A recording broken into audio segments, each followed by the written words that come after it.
이 아침에 우리에게 주시는 하나님의 말씀은 에스라 8장입니다.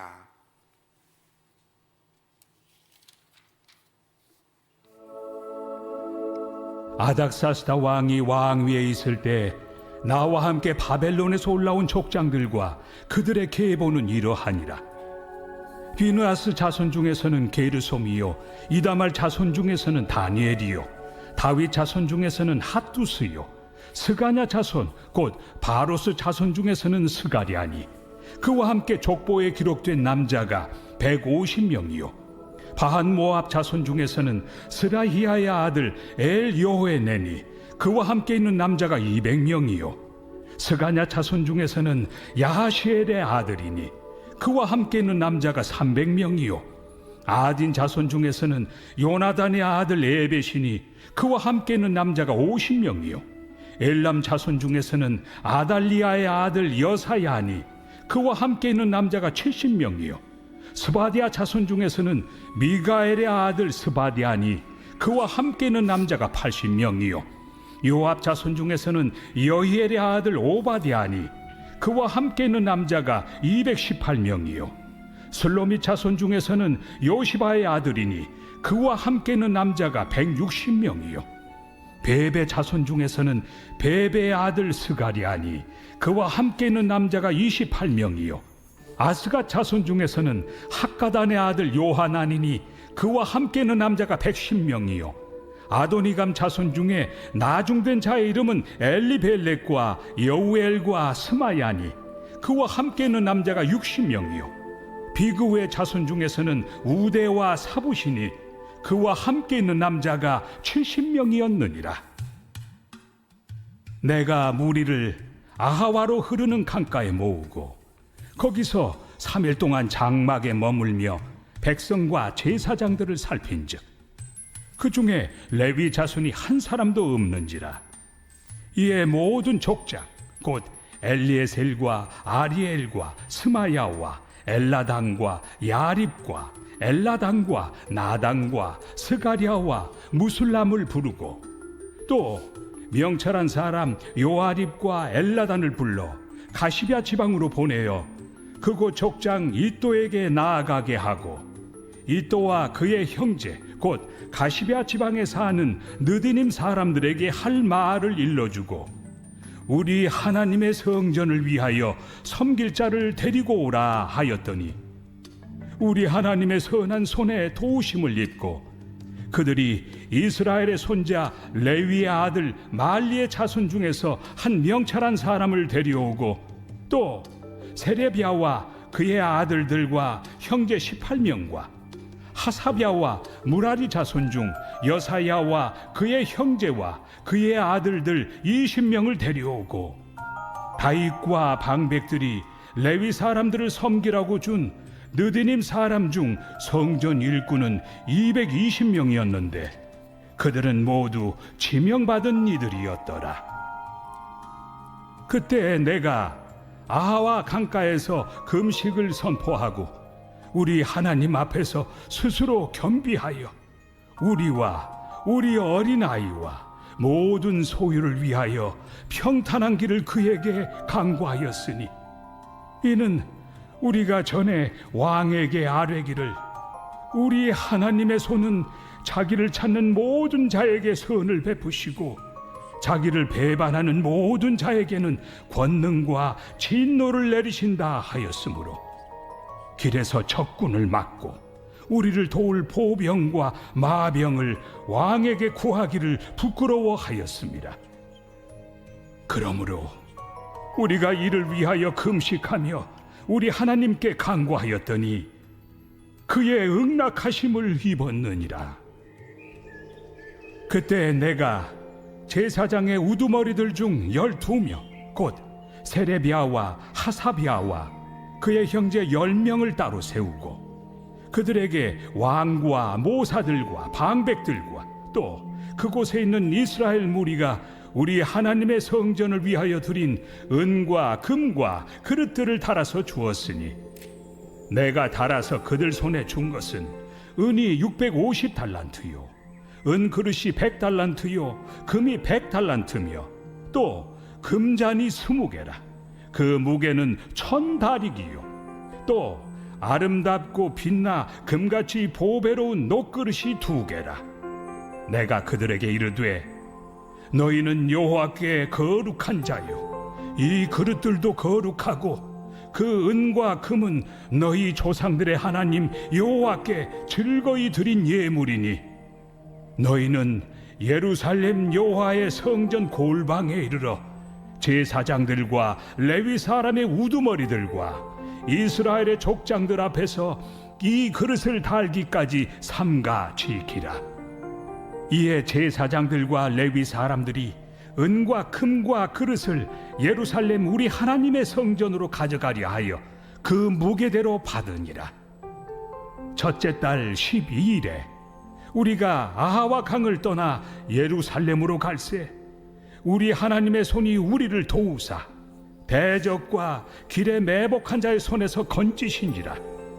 이에 예루살렘에 이르러 거기서 3일간 머물고 제사일에 우리 하나님의 성전에서 은과 금과 그릇을 달아서 제사장 우리아의 아들 무레못의 손에 넘기니 비느하스의 아들 엘르아살과 레위 사람 예수아의 아들 요사밧과 빈누이의 아들 노아디아가 함께 있어 모든 것을 다 세고 달아보고 그 무게의 총량을 그때 기록하였느니라. 사로잡혔던 자의 자손 곧 이방에서 돌아온 자들이 이스라엘의 하나님께 번제를 드렸는데 이스라엘 전체를 위한 수송아지가 12마리요 또 순양이 96마리요 어린 양이 77마리요 또 속죄제의 순념소가 12마리니 모두 여호와께 드린 번제물이라.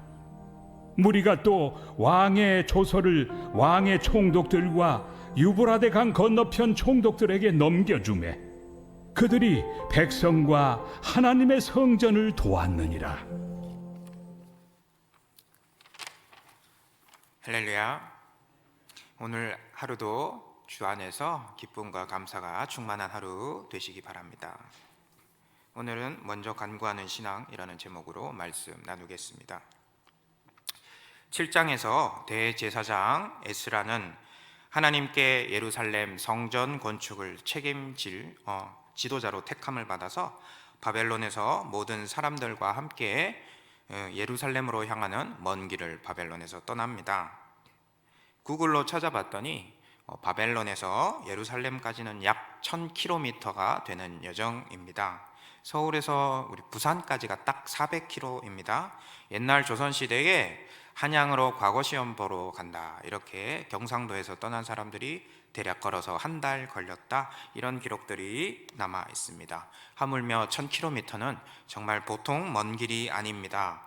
그 길을 출발하면서 8장에 보니까 어떤 사람들이 이 기완길에 거룩한 여정에 동행하는지를 기록하고 있습니다. 그 계보가 2절부터 14절까지 기록되어 있습니다. 근데 우리는 읽어도 스가냐가 누군지, 엘람 자손이 누군지 어떻게 알겠습니까? 제가 박씨인데 제 족보를 읽어도 유명하신 분이 아니라면은 그분들이 누구신지 다 알 수가 없습니다. 하물며 이스라엘 족보를 읽는데 이게 누구인지 당연히 모르겠지요. 그런데 왜 이 말씀이 성경에 기록되어서 우리에게 보여질까요?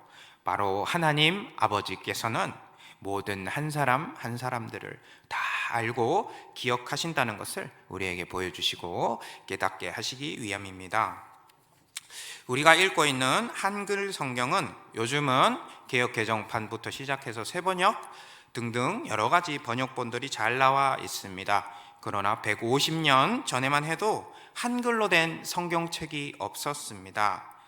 1873년에 존 로스 선교사님이 중국 만주 땅의 고려문에서 의주 상인을 만납니다. 그때는 한국이 개항되어 있지 않았습니다. 조선은. 그래서 만주에 있는 고려문에서 의주 상인들에게 복음을 전했는데 이응찬, 백홍준, 서상륜 등의 청년들이 복음을 영접하였습니다. 근데 그 사람들이 중국을 왔다 갔다 하는 상인들이어서 한국말과 중국말을 모두 다 할 줄 알았습니다. 그래서 존 로스 선교사님이 그들의 도움을 받아서 1876년부터 성경 번역을 시작하여 1887년에 최초의 한글 신약 성경이 나오게 됩니다. 이것을 예수 성교 전서라고 부릅니다. 근데 그 이후에 우리나라가 이제 정식으로 개항이 되고 알렌 선교사, 언더우드 선교사가 우리나라 들어옵니다. 근데 예수 성교 전서는 이북말 중심이어서 전국에 보편적으로 읽히기는 힘들었습니다. 그래서 국내에 들어온 선교사님과 성도님들을 중심으로 다시 힘을 합쳐서 1911년에 최초의 구약 성경, 신약 성경까지 합쳐진 성경 전서 구역판이 나오게 되는 것입니다. 그래서 그때부터 우리 조선도 한글 성경을 읽을 수 있게 되었습니다. 근데 성경을 가졌어도 이 성경을 받아야 읽을 수 있지 않습니까? 지금처럼 기독교 서점이 있는 것도 아니고 어떻게 이 성경책이 전국 방방곡곡의 사람들에게 읽히게 하겠습니까? 그때는 지금보다 훨씬 더 믿는 자들도 훨씬 적었습니다. 근데 이때에 성경책을 전국 방방곡곡에 퍼지게 한 숨은 주역들이 있습니다. 이들을 권서 혹은 매서인이라고 불렀습니다. 책을 파는 사람, 이런 뜻이지요. 이들은 쪽복음서, 누가복음이나 마가복음 이런 쪽복음으로 된 복음서들을 여러 권을 등에 짊어지고 그렇게 보부상처럼 전국을 돌아다니면서 마을을 방문해서 방방곡곡 이렇게 성경책을 팔았습니다. 근데 이것은 단지 생계를 위한 것이 아니었고 이 성경책을 보여주면서 놀라운 새 소식을 한번 들어보십시오. 이렇게 예수 그리스도에 대한 복음을 증거하는 최전선에 있었던 전도자들을 이었습니다. 근데 우리는 지금까지 선교사님들의 이름을 들을 기회가 많지만 이들의 이름은 우리가 모릅니다. 이분들은 그냥 권서 혹은 매서인이라고 알려졌을 뿐이지 이분들이 누구신지 이름이 전해지지 않습니다. 그래서 교회사에는 이름 하나 전해지지 않지만 이들이 없었다면 어떻게 우리나라에 이렇게 이 귀한 복음들이 일제 강점기 시절에 널리 전파가 되었겠습니까? 그래서 사람들은 몰라도 역사에는 이름이 남지 않아도 하나님 아버지께서는 이들을 귀하게 쓰셨고 그리고 다 기억하고 계시는 것입니다. 역시 오늘 에스라 8장에 기록된 이 계보에 있는 사람들도 하나님 앞에는 모두 다 기억되고 있습니다. 또한 우리 성도님들께도 마찬가지입니다. 우리가 교회에서 헌신할 때에 앞에 계신 목사님, 장로님 혹은 성가대, 찬양 인도자들만 우리가 눈에 잘 보이는 것 같지만 눈에 보이지 않는 곳에서 청소도 하시고 관리하시고 또 묵묵히 교회를 위해서 우리 복음 증거를 위해서 사람들이 헌신하는 그런 분들 계십니다. 사람들이 알아주던 몰라주던 이렇게 묵묵히 하나님만 바라보고 헌신하는 성도님들이 계시기 때문에 우리 한국 이 귀한 복음이 이렇게 전파가 되고 또 교회가 유지될 수 있는 것입니다. 바로 하나님께서는 그런 분들 한 사람 한 사람 다 기억하고 계시고 사랑하신다는 것을 반드시 기억하시기 바랍니다. 그래서 대제사장 에스라와 많은 이스라엘 백성이 이제 바벨론을 떠나서 여정을 걸어가고 있는데 도중에 문제가 하나 발견되게 됩니다. 15절을 보니까 제사장들이 있는데 제사장으로 헌신하는 사람 중에 레위 자손이 한 사람도 없다고 합니다. 레위 자손만이 제사장의 보통 직분을 맡으니까 보통은 이럴 때 지금 사정이 이런데 하나님 어떡하겠습니까? 우리 중에 한 명도 없는데 어쩔 수 없이 그냥 레위 사람 아닌 사람을 제사장으로 세우겠습니다. 이럴 수도 있었는데 에스라는 그렇게 하지 않았습니다. 사울 왕이 왜 하나님께 책망받고 버림받았습니까? 하나님 뜻을 구하지 않고 자기가 하고 싶은 대로 하다가 결국에 버림받았습니다. 사무엘상 13장에 보면 사울 왕이 블레셋 사람들과 싸우기 전에 이제 전쟁하기 전에 예배를 먼저 드리려고 했습니다. 그때 사무엘 선지자를 기다렸는데 사무엘 선지자가 늦었어요. 그래서 백성들이 막 흩어지니까 불안해하니까 사울이 뭐를 했어요? 먼저 사무엘 선지자가 오기 전에 자기가 임의로 제사를 드렸습니다. 그때에 반드시 제사장이 드려야 되는데 왕이 이렇게 임의로 행하니까 사무엘이 오고 나서 왕을 보고서 왕이 망령되게 행하였도다 이렇게 책망받게 되는 것입니다. 에스라는 사울왕처럼 행동하지 않았습니다. 예루살렘으로 가는 이 여정을 도중에 멈춰서라도 먼저 레위 사람들을 찾았습니다. 그래서 17절에 보니까 가시베아 지방으로 가서 찾았더니 하나님께서 길을 열어주셨습니다. 레위 자손들 중에 여러 사람을 찾을 수 있게 하셔서 성전에 헌신할 이 레위 자손을 찾을 수 있게 이렇게 환경 열어주셨습니다. 우리도 어떻게 해야 되겠습니까? 우리의 믿음을 지킬 때 세상 환경이 이래서 어쩔 수 없습니다. 하나님, 내 믿음 지키기 힘이 듭니다. 예배드리기가 힘이 듭니다. 이렇게 우리가 피해가기보다는 먼저 어떻게든 내 믿음을 지킬 이 방법을 하나님 알려주십시오. 믿음 지킬, 신앙을 지킬 그런 환경을 열어주십시오. 이렇게 간절히 간구하면 하나님께서 내 환경을 변화시켜 주셔서 이렇게 길을 열어주실 줄 믿습니다. 계속해서 8장 21절부터 후반부를 읽게 되면 예루살렘으로 귀환하는 여정에서 에스라가 행하였던 또 다른 지혜를 우리가 알게 됩니다. 아무리 왕의 조서가 내려지고 그 조서에서 이 귀환하는 여정을 방해하는 사람들은 엄벌에 처하겠다는 이런 명령도 내려졌고 또 그 모든 일에 건축하기까지 풍부한 물질적인 후원도 이렇게 준비되었다는 말이 있었습니다. 그래서 에스라가 이제 나는 안심해도 되겠다, 아무것도 하지 않아도 잘 흘러가겠지 이렇게 방심하지 않았습니다.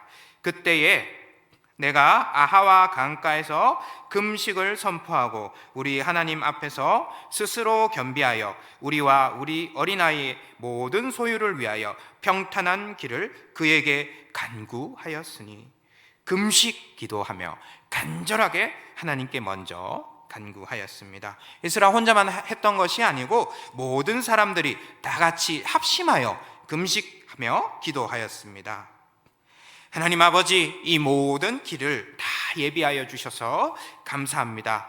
또다시 간구하오니 이 여정이 편안하게 지켜주시옵소서. 이렇게 간절히 기도한 것입니다. 이것은 결코 하나님을 못 믿어도 하는 불신앙에서 나온 기도가 아니었습니다. 모든 여정 가운데 온전히 하나님을 의지하고 하나님께서 지켜주시지 않으면 나는 하루도 살아갈 수가 없습니다. 하나님께서 지켜주시지 않으면 어떤 위기도 헤쳐나갈 수 없습니다. 이런 겸손한 마음에서 오는 온전한 하나님을 의지하는 기도였던 것입니다. 그 마음을 보시고 23절에 우리가 이를 위하여 금식하며 우리 하나님께 간구하였더니 그의 응답하심을 입었느니라.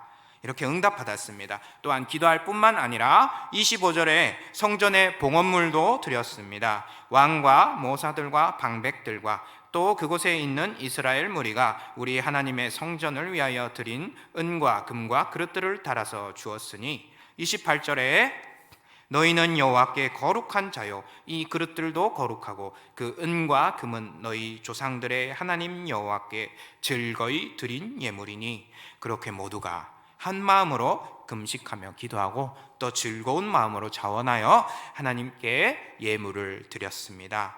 그 이후에 어떤 일이 벌어졌습니까? 31절을 보겠습니다. 첫째 달 12일에 우리가 아하와 강을 떠나 예루살렘으로 갈새 우리 하나님의 손이 우리를 도우사 대적과 길에 매복한 자의 손에서 건지신지라.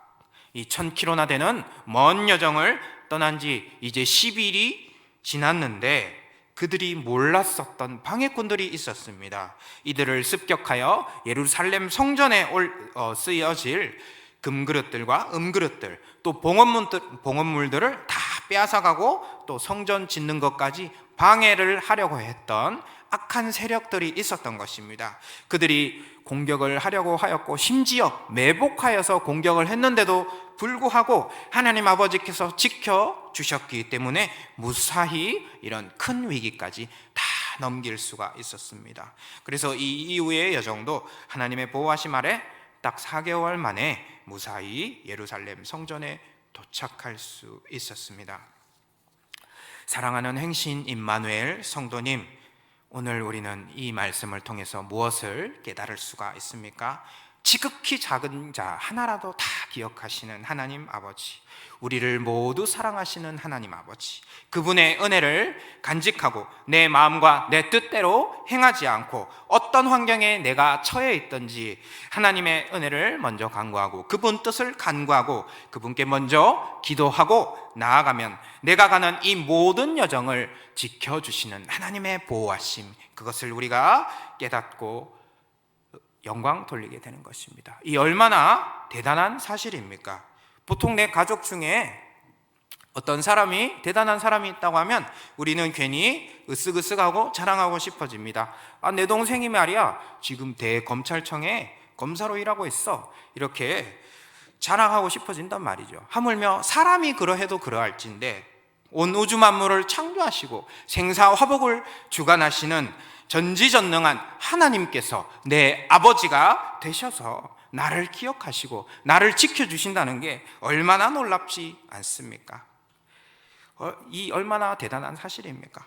그러면 우리는 이 놀라운 진리를 망각하고 내 힘과 내 노력만으로 세상을 살아갈 것이 아니고 하나님 백을 의지하고 살아야 되겠습니다. 하나님 백을 의지하는 것은 아무리 우리가 의지해도 부정행위가 되지 않습니다. 오히려 더 적극적으로 하나님 나를 지켜주세요, 하나님 나를 보호하여 주세요, 하나님 이 길을 가려면 어떻게 해야 될까요? 무엇이 더 맞는 길입니까? 이렇게 우리가 항상 기도하고 간구하고 하나님께 의지하면 주님은 더 기뻐하시고 우리의 길을 형통하게 열어주시게 되는 것입니다. 그러므로 우리 귀한 성도님들께서는 언제나 먼저 간구했던 에스라의 신앙을 본받아서 응답받고 또 우리가 그 체험으로 인해서 감사의 고백을 드리며 믿음이 더 성장하는 그런 놀라운 은혜 있으시기를 간절히 바랍니다. 기도드리겠습니다. 하나님 아버지, 나의 깊은 곳까지 다 세시고 기억하시는 하나님의 은혜로 구원받은 자녀가 되어서 헌신할 수 있게 하심을 감사드립니다. 앞으로도 지치지 않고 세임 얻게 하셔서 사람이 알아주던 몰라주던 먼저 주님 앞에 변함없이 헌신할 수 있게 하여 주시옵소서. 환경 탓을 하면서 어쩔 수 없다고 하기보다는 먼저 주님 앞에 내가 어떻게 말씀대로 순종하며 살아갈 수 있을지 간구하는 신앙이 되게 하시고, 문제가 터지고 나서야 뒤늦게 기도하는 신앙 되지 말게 하시고 늘 먼저 기도하며 주님 의지하는 신앙 되게 하여 주시옵소서. 오늘 하루도 지켜주실 줄 믿습니다. 감사드리며 모든 말씀 예수님의 이름으로 기도드립니다. 아멘.